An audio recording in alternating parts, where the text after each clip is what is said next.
Yes, the Vijay clash of the Titans, indeed, as you pointed out, it's going to be a spectacle today at the stadium. Also joining me right now is 1996 World Cup winning coach, Dav Watmore. Dav, welcome. Now, you're the World Cup winning coach with billions of fans out there for India on its home ground. It really makes a difference. But talk to me about the pressure that's in the energy, the tensed energy in the room. What are the conversations like in the changing rooms moments before a big day like this? What goes in the minds of the whole team when weeks, months and years of hard work finally comes down to this one crucial defining moment? Yeah, well, that's right. It does come down to this one match.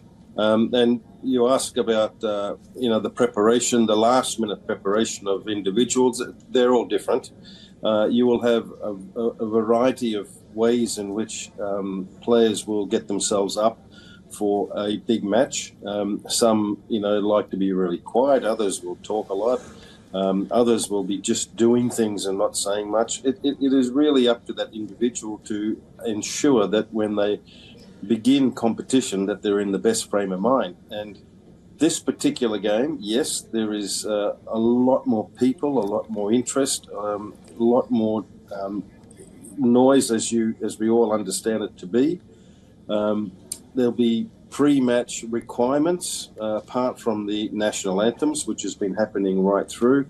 There'll be other entertainment, so all these things that happen on the day are there to potentially, either lift you up or it can drag you down. So it's the ability of the individuals to be able to control their emotions and their feelings and be able to put their best foot forward when the game begins. Sure, Dav. And Australia is definitely a dominant team when it comes to ODI World Cups with 5 victories. And India, on the other hand, with 2 victories from past in the World Cup.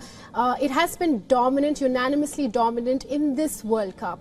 Now, with this ratio of 5:2, do you think we could expect something unexpected in the match? Because it does seem like quite a tough match that's going to unfold today. Well, that's right. I mean, these two teams are very good, but one team got there with a dominant set of performances right throughout the tournament. The other team have lost the first 2 but came back well, but still it could be argued they were a little lucky in a couple of their wins. They really struggled in some games, but they found a way to get over the line. So it's totally contrasting, and the sets of figures and numbers you mentioned, that's in the past. What matters is what happens, in the present. So the Australian team, I think, like anybody else in any final, has got a chance because it's a 2-horse race. But I feel the 2 ways I think Australia can win today. One is that the Indian cricket team beats themselves.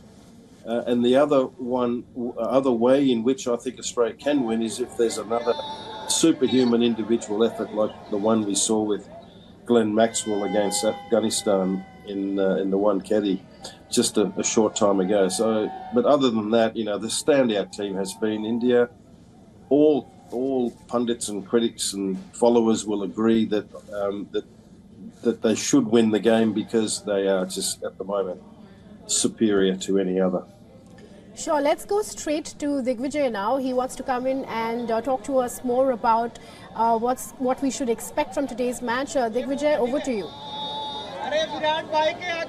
Yes, Aditi, just because we have Dav in the studio joining us on the broadcast and he's special, right? He's won a World Cup. He's won a World Cup in Sri Lanka, so he exactly knows what's going to happen. Dav, my question for you is, while we're talking of the mood, the fans, from a cricketing point of view, what does the coaching staff tell the team this morning? Obviously, everyone's dealing with pressure in their own ways. But what are you, if you were in that position, say go back to 96 in Lahore when you faced Australia, what were you telling your team and sort of how is the mood? Are there butterflies? And sort of how do players sort of deal with it? And what is the last message the coaching staff and the captain, what do they give to the team before they board that bus and get to the stadium?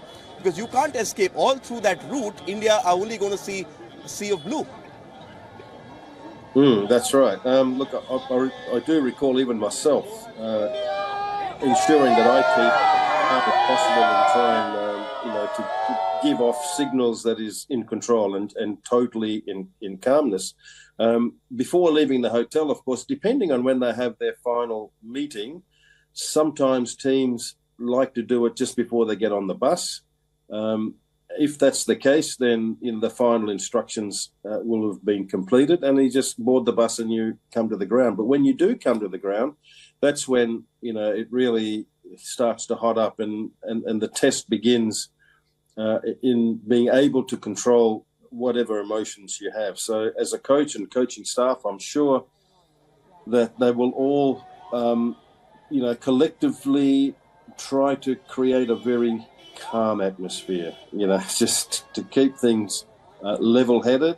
There's, whatever it is, it's another game. It's a bloody huge game, but it's another game.